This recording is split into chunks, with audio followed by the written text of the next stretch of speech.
Hello, Greenwich Country Day School community. My name is Dr. Jeff DiTesso, and I am the Director of Counseling here at Greenwich Country Day School. My team and my team consists of Polly Beschenstein, who is a school psychologist in nursery through 5, and Laura Moore, who's our school counselor in 6 through 8. We would like to bring you this short little video, which we hope will have some helpful tips going forward during this unprecedented time. If you've clicked on this and you're watching this, then you're actually experiencing some of what your children may experience with remote learning. You received a letter with some information in it. You then clicked on a link where you'll hopefully get some informative tips and ideas and strategies. And then we're offering a couple of forums on March 25th. And we're offering several of them for different age ranges so that parents can get on and ask more age-appropriate, developmentally appropriate questions regarding anxieties, fears, and how to respond to them.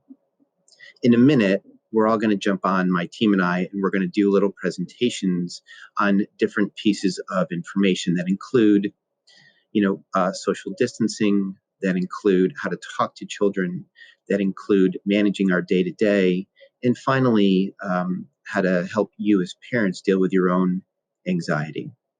So hold on, and in 1 second, we will start our presentation. My team and I were talking about this presentation, and while we are so sad to have to bring it to you, given the times that we're in, we feel so fortunate and proud to work for a school that really does feel like a community, and a school that really puts the needs of the children first, and not only their academic needs, but the whole child, their social emotional needs. So having said that, let's get started. So I think this slide is pretty appropriate and explains what is going on with all of us, which is what the heck is going on. I know that all of us, from adults to children, have lots and lots of questions about this COVID-19 and what it means for us. For example, what is social distancing? What does that look like? Why is that important? And as we ask those questions, a lot of times we may not have the answers and we might get anxious. And we know that students and children look to adults to determine how anxious they should be. So as part of this presentation, you're going to learn different ways that you can manage your anxiety and manage your responses, and how to talk to your children and students in a way that will put them at ease. A part of what is going to keep us together, though, is the GCDS community, and how it's important to remember that we are all in this together. It's important to remember that this is not only difficult for children, but it's really difficult for the adults and the parents as well. And there are so many other extenuating circumstances that we have to keep in mind as a community as we all go through this. I stole this slide from Mental Health and Psychosocial Support. And the reason I stole it was I think it's a nice representation of what we're going to try to do in this presentation, which is these bottom 2 layers of our pyramid are more about community and how does community support itself? How does family provide support? And so we're going to spend a lot of time here. We also want you to know that at these 2 higher levels, which are more individualized, especially this top level, which might be one-on-one psychological services, that we're going to be here for you as well with these and be able to give you some recommendations for this as well. As we go forward, the next part you're going to hear is from Polly Beschenstein, who again is our N through 5 school psychologist. And she's going to talk to you a little bit about how do you talk to children and what are some of the things you might begin to see in terms of anxiety and behavior and their thinking.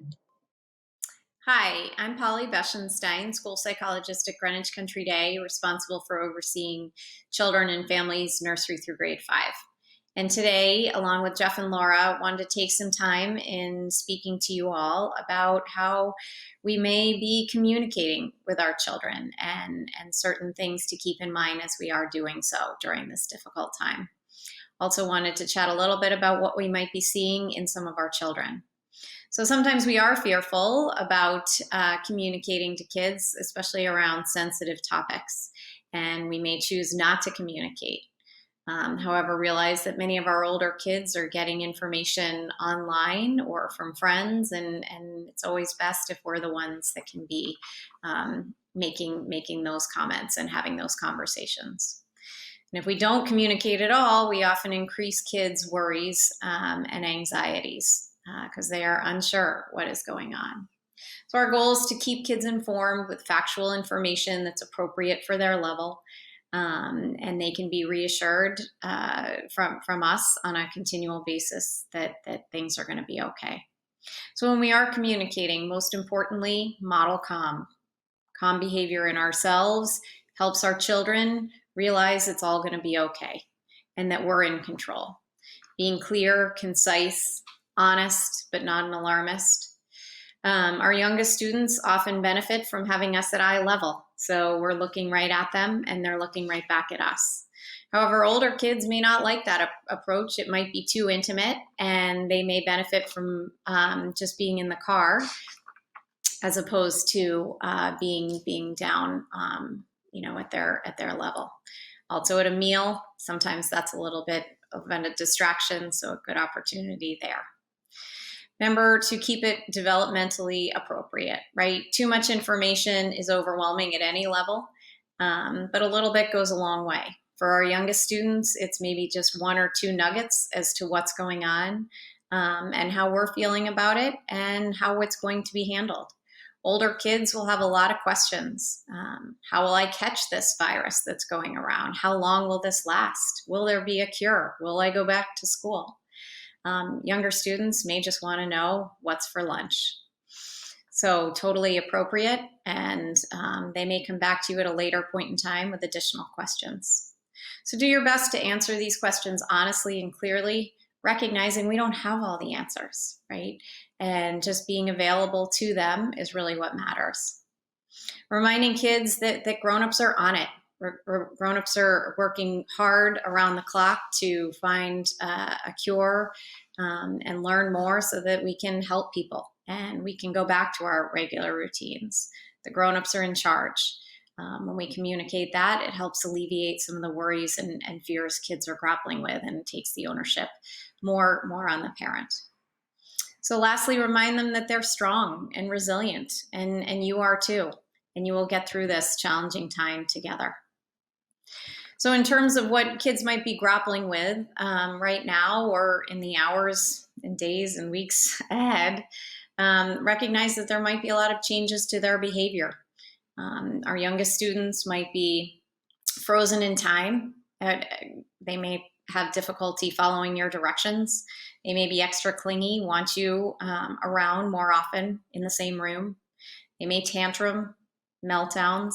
All of these result from an overwhelming need to break free from uncomfortable situations, changes in routine. Older students experience a lot of mood changes. They may be more irritable, disrespectful, defiant, apathetic even, have a loss of patience. They may display poor hygiene, concerns around isolating or withdrawing from others. So lots of different behavioral changes really resulting from heightened anxiety and loss of control. So symptomatic signs of anxiety and stress in young kids include increased irritability, poor sleep habits, changes in appetite, difficulty focusing. You may notice a change of thinking too, feelings of helplessness, feeling like they can't control anything. What am I missing out on socially, right? Missing their peer group. They may have concerns around the economy and how this is impacting them and their families.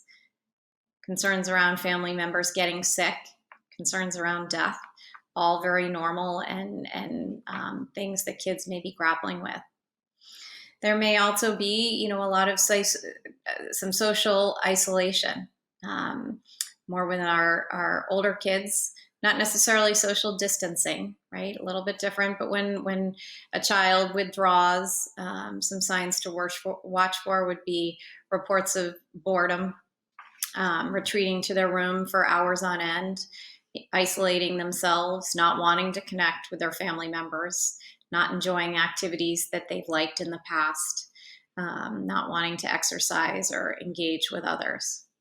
So all of these are things that, as the days progress, we hope, we're able to all provide a little bit of calm and nurturing to our students and our families.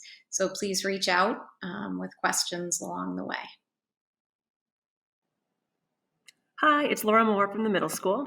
I'm going to talk a little bit about how we might manage the day-to-day when at-home learning begins. But before I start, I want to just say yet again that this is new to all of us, and we are all still very much in the midst of the process of figuring out what our lives are going to look like. Very real concerns like childcare and figuring out a at-home work spot for adults, maybe major changes in employment, and trying to figure out what to do with our loved ones that maybe don't live with us, and how do we care for them, and how do we manage those concerns. All very real. And if you need any support with any of these issues, please feel free to reach out to us. We'll put our heads together and try to figure out the best way to move forward. So in terms of the day-to-day, we're going to talk a little bit about routine. So it's important to keep the routines in place that you've always had as a family that still work and still make sense. So if you're a family that has dinner together, you should continue having dinner together. It provides comfort, and it's really important for all of us. When we begin our remote learning, we will need to develop some new routines that work for our family. This is going to take some time, some flexibility, and some creativity. Please know that no one expects any of our families to get this perfectly right the first night. You won't. You won't get it perfectly right the next night nor the next, but together we will move forward and we will find a way to make this work and work well. So in terms of day-to-day, important to keep regular sleep patterns. This is always important just for general health, but we should all be waking up and going to sleep at about the same time that we always did. You might not need to get up as early to make the bus, but you should get up at a regular time. If your children shower in the morning before school, before all this started, they should continue to do so. They should get dressed. They do not need to be in full dress code for Country Day at home learning, but they should not be in their pajamas. Look to find a dedicated workspace for each member of the family and try to define the rules around those workspaces. So a quiet space that each person associates with learning. So for the adults, where might they carry out their day-to-day necessary activities and work? And what are the rules around when they can be disturbed? When are some quiet times that children should not be near there? And just make sure that you're all talking so it all makes sense and everybody understands these new rules. And help your kids find that quiet spot that they are going to associate with learning every day. So when they sit down with their laptop or their computer, it is a quiet area in the house that they associate with learning and engaging with their teachers and with their friends and continuing to learn like they have done for years at Country Day. Important to schedule some daily exercise. So the older kids are going to know the importance of this. They're going to roll their eyes at you when you want them to get outside or inside and do that, but they do know the importance. And for our younger students, lots of different ways they can play games that they don't even know it's exercise, but important for them to do that. And at that same time, to try to schedule some time to get some fresh air every day. Really good to clear your head. You might want to continue with or assign new chores at home. So it's really good for children to feel like they are contributing to their home. So age-appropriate chores can be developed, and the ideal being really that you're helping the team, the new family team at home, do what needs to be done in these different times. Obviously, you're going to want to monitor your news consumption and what your children are seeing throughout the day. So the 24-hour news cycle, not appropriate for the kids all day. Obviously, you need to know what's going on, but they don't need that influx of information 24 hours a day. You might want to consider some rules around their cell phones. So during the school time, maybe you collect cell phones for the older kids and let them know what time they're going to have them back. And will they be allowed to have that during a break? But figure out what those rules are going to look like in your house and then do your best to stick to them. In terms of social media and video games, I can't believe I'm going to say this, but there are some games like Fortnite that if you allow your children to play those games, actually provide a really nice social outlet for them. They're going to need to have that social outlet. They're going to need to be with each other in a virtual kind of way and laugh and have some fun. So whatever games that have worked for you in the past with that, whenever your rules are, you might want to consider factoring in the social piece there, still monitoring that and making sure that's not becoming the majority of their day, but understanding that the social piece is going to be super important for them. And in that same vein, helping them to schedule virtual play dates and get-togethers. Again, super important for them to see each other and to be able to look into each other's eyes, even though it's over the computer, and laugh and have a good time and feel engaged with each other. And lastly, we need to get creative about new activities. We've put together a bunch of activities on the next slide. And one of the nice things that could come out of all this for some families is trying out new hobbies. So for many of us after school, there could be jam-packed with activities. It might have been sports or play practice or religion class. And for some families, there might be this newfound block of time when those activities are put on pause for a little while. And is there something that you can identify as a family that maybe you've always wanted to explore? And as a family, you can learn that together. So I think that you have been given information about a parent forum that we're going to host on Wednesday. So that will be Jeff, Polly, and me, and the division heads here to answer your questions and concerns. And after we've done that part, it might be a nice time to share different activities that we've all been doing at home that are working well. Or maybe a time to pair up students that don't normally get together but might have a similar interest that they want to pursue together. And you can help them do that in an online kind of way. So I'll turn things over to Jeff and hope to see you online on Wednesday. Thank you.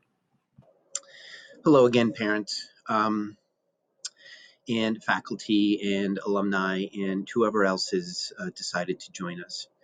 When I last finished, I'd left on this slide, and you've recently heard from both Polly and from Laura. And Polly walked you through how to talk with children. And she went through, let me move my face here so that you can see this a little bit better, different types of behavioral changes that you might begin to see in your children. And then she went through types of anxiety or what happens with anxiety and what the symptoms are that you may experience with your anxiety, changes in their type of thinking, and what social isolation looks like. And this is one that we're worried about. And so if you start to see any real avoidance, any real negative coping mechanisms with social isolation, please let us know. Call me, call Polly, call Laura, send us an email. Our information is going to be at the end of this slide, at the end of these slides. And then Laura spoke to you about managing the day-to-day. And again, I'll move my face here so this is easier to see. And she walked you through all of these, and then also walked you through some activities that we might begin to explore as a group of things that we can do, because we know our students are going to say things like, I'm so bored, I don't know what to do. And look, these are just a beginning. One of the ideas behind the forum is to bring us all together so that we can all share ideas of what worked and what hasn't worked and why. But more to come with this on the forums. So the next part of this is really for you parents, because we ourselves are dealing with anxiety and thoughts and worries and change in behavior and maybe even some fear of social isolation due to social distancing. So part of what we want to do is we want to decrease these types of things. We want to, and you've heard Laura and Polly already talk about this, we don't want to over-explain things to our children. We want to make sure that we are not dysregulated. We want to really avoid catastrophic thinking, which is thinking like, this is never going to end, this is the worst, or I can't handle this. Any type of thinking like that the children can actually observe in you or see in you will only increase their anxiety. Watching too much media, getting our information only from media outlets instead of the CDC or the World Health Organization doesn't make much sense.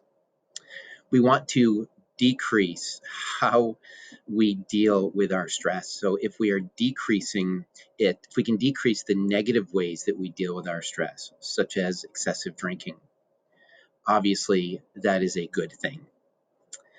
Poor modeling. We only want to model the right types of behaviors.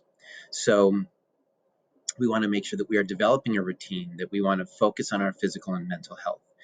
And we want to demonstrate these types of behaviors to our students and to our children. And we really want to be consistent all the time. Our students and children need to see us being consistent. And what the whole idea behind this is that we want our children and our students to feel like they are living in a safe environment. So as much as we can provide that for them, we help them, and as much as we can bring that into our own control, it's better for us. So as you've heard Polly and Laura say, and some of this is redundant, we want to model calm behavior. We want to make sure that we are doing things like taking a break, focusing on supporting ourselves. And again, the forum can get into some of the ways that we can do this. We want to demonstrate how we problem solve, and I would recommend to you as parents that you talk out loud about the problem, as long as it's not an exaggerated problem, and then talk about how you're going to problem solve it and ways that you're thinking about it that are effective, and not negative, but effective. We want our children to see us make schedules and follow them. Making lists of preferred activities is one of my favorite things, and have a list of 20 of preferred activities, and have your children make lists of 20 preferred activities. And that way, when they say they're bored, just say to them, go take out your list. Which one of those 20 do you want to do?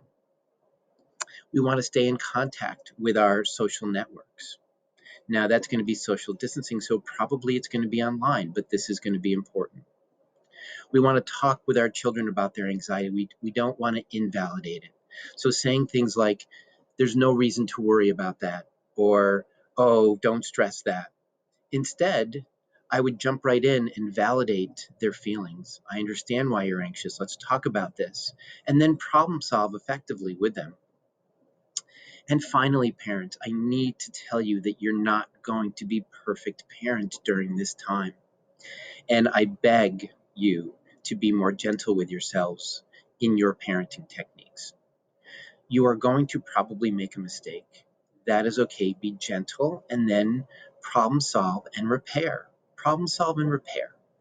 We are not going to be perfect, but we are going to try to engage in perfect effort. That's all that we can do.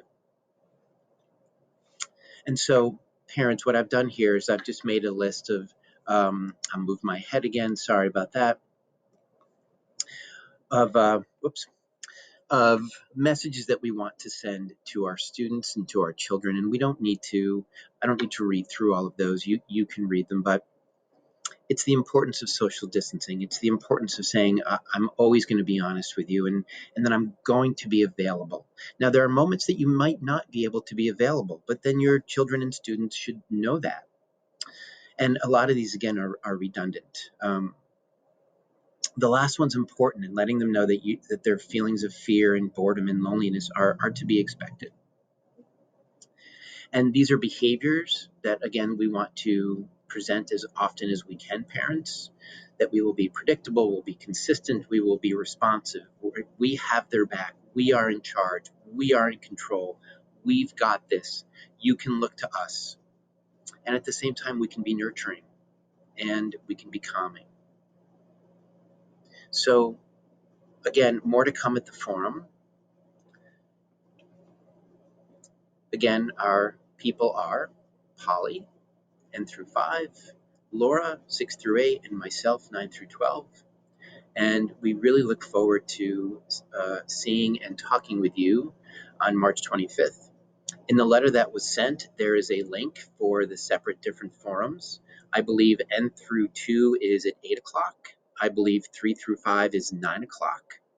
I believe 6 through 8 is 10 o'clock. And then I believe high school 9 through 12 is, we're going to take an hour, and that's going to start at noon. So each one of those is going to be an hour, and you're going to have division heads on those calls, and you will have mental health providers on those calls. Thank you so much, and please call or email with any questions you may have.